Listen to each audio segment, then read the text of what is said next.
Good day everyone, we are the Great Researchers, and we are here to present the research project submitted to the faculty of the Department of Science and Technology in General Mariano Alvarez Technical High School, entitled The Awareness of Senior High School Students of General Mariano Alvarez Technical High School about Fast Fashion and its Environmental Impact. Fast and ultra-fast fashion is an issue that has been circulating for a while now. It has been known to greatly impact the situation of the environment and society. Most people who were born from 1997 to 2012 are in the Philippines, so it does not come to a surprise that fast fashion has been booming here. So us as a group decided to conduct a research to determine the awareness of senior high school students of GMATHS regarding its environmental impact. The purpose of this study is to know the awareness of senior high school students of GMATHS to fast and ultra-fast fashion and to identify the underlying impacts. So, statement of the problem. What is the awareness rate of senior high school students in General Mariano Alvarez Technical High School to fast and ultra-fast fashion? Next, what are the positive and negative impacts of fast and ultra-fast fashion on the environment? As part of the senior high school student department, what action and response could you carry out and implement to prevent the negative effects of fast fashion on the environment and to keep the positive impacts in motion?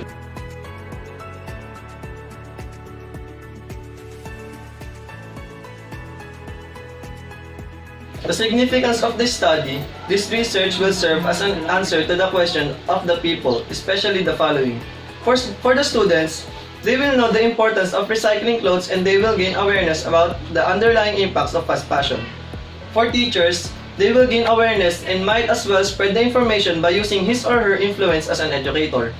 For the parents, they will understand the need for training or teaching their children to not throw away clothes unnecessarily. For the school, since our study mainly focused on the awareness students, the school will have students who are aware of their actions when it comes to fast fashion and what will be the consequences of it. For the researchers, our research will be of benefit to us as it will help us become more knowledgeable in the fields of fast and ultra-fast fashion. And with this knowledge, it will help us act accordingly. Future researchers, our research will serve as the groundwork for the research of the future researchers studying the topic of fast and ultra-fast fashion.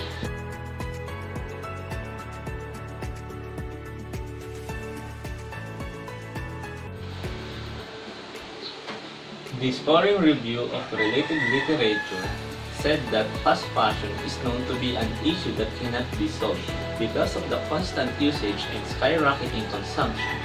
Both our human and environmental health are at risk due to the inexpensive clothing that is produced by the life cycle of each garment. While fast fashion gives the consumer a way to buy more clothes for less, those who manufactured and live near the manufacturer are near disadvantage due to the benefit it gives to others. This law review of related literature features different type of way on how fast fashion is damaging the environment and economy on how Filipino love to buy clothes and join the trend. Some of them buy clothes not out of necessity but because they just want to.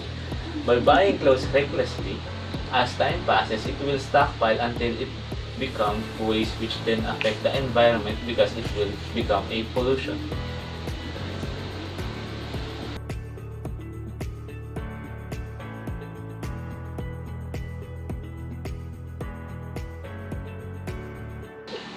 Longer review of related literature features making the environment suffer daily. The excessive urge of water results in untreated and unsafe water being used that only become dangerous and toxic. Plastic microfibers are mainly caused by synthetic materials used. Consumption of clothing because of the pollution, it constantly discards the new technology creating fiber to capture the pollutant. They remain present and become dangerous substance, which later return back to the landfill and pollute our air. Usage of viscose as an alternative to cotton lead to extreme detrimental effect on the environment such as urge of the harmful chemicals and unethical resource of materials. The methodology of our study, research design. The type of research that will be used in this study is quantitative research. Quantitative research because it allows us to have a deeper understanding of the problem by gathering data and information, conducting surveys that are equivalent to a mathematical equation mainly on percentage. Next, participants. Before starting, the researchers were found of the senior high school department to be the main participants of the study. Using Slovin's formula and a marginal error of 10%, we are able to get 97 participants, combining 58 students from grade 11 and 39 students from grade 12. Instruments. A questionnaire was chosen as a data collection instrument because answers can be obtained through written response. The survey will contain 22 close-ended questions and is divided into 3 parts. Procedure. It took a long run from creating the survey and conducting it with the participants involved. They were instructed to answer freely and honestly, writing their own ideas and opinions during their free time and with the permission of the teacher in charge. To avoid conflicts, the participants are volunteers and not forced to answer the survey. Following pictures were taken during the conduction of the survey.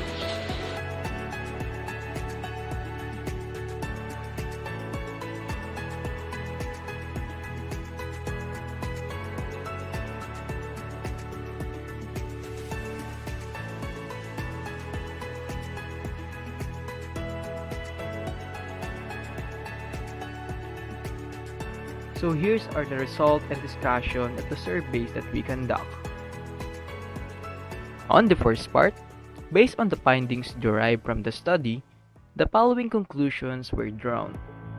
The conclusion that can be drawn from the findings of the first part of the survey is that senior high school students from General Mariano Alvarez Technical High School are engaged in purchasing clothes, and the majority of the participants are concerned with price and quantity rather than quality. According to the findings, the majority of participants purchase clothing through the influence of social networking application. On the second part, the conclusion that can be drawn from the findings of the second part of the survey is that majority of the participants are familiar with fast fashion and ultra fast fashion, where they agreed that is more accessible and affordable. On the other hand, majority of the participants believe that it contributes to climate change and pollution.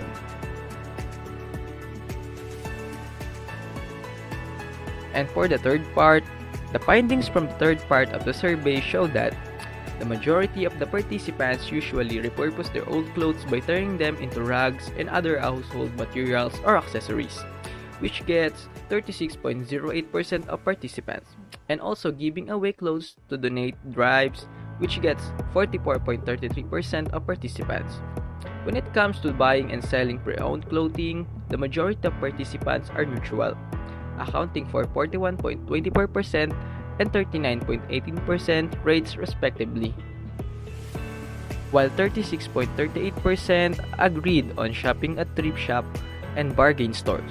Furthermore, the majority of participants agreed that investing in high-quality clothing and accessories is preferable to buying clothes on a regular basis.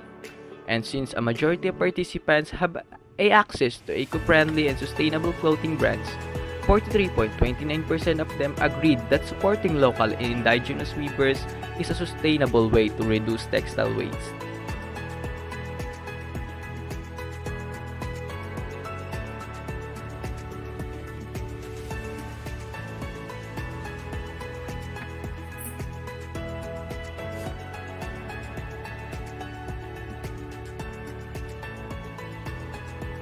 Quickly summarize, the study is about fast fashion, a marketing method that is focused on rapid production of disposable clothing based on trends using low-quality materials. With the paper, we had answered 3 problem questions. First, how aware are the senior high school students of General Mariano Alvarez Technical High School regarding fast and ultra-fast fashion and its impacts? Next, what are the impacts of fast fashion to the environment? And lastly, what are the things we can do to lessen the negative impacts of fast fashion to the environment while keeping the good ones? We had conducted surveys done within school premises. This survey will be used to gather information about the senior high school students and their knowledge about fast and ultra-fast fashion and its impacts. Using stratified sampling method with Slovin's formula with a 10% margin of error, the survey was answered by 97 students from the senior high school department. We also had done research through careful analysis and outlining various articles that we deemed to be credible. We gathered enough information for the second and last problem question.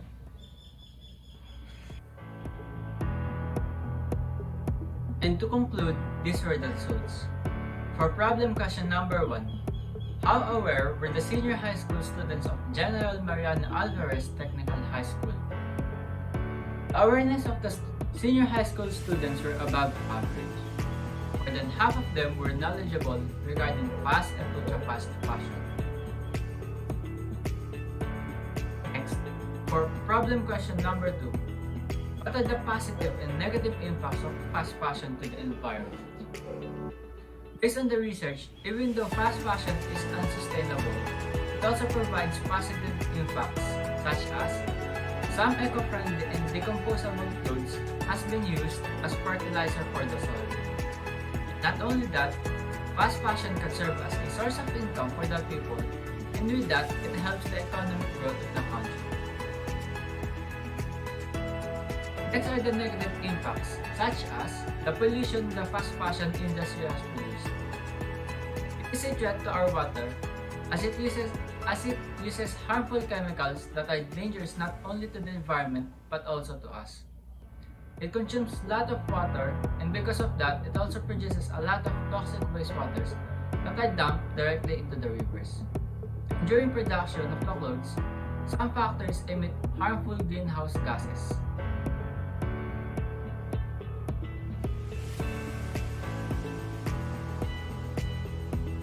And for problem question number 3, what are the things we can do to prevent the negative effects of fast fashion on the environment while keeping the good ones? First is by supporting local and indigenous viewers. Second is using high quality clothes and accessories as a good practice as those clothes will last longer. Third is buying and selling pre-loved clothes. And lastly, repurposing old clothes by recycling them, like turning them into rugs or other useful things.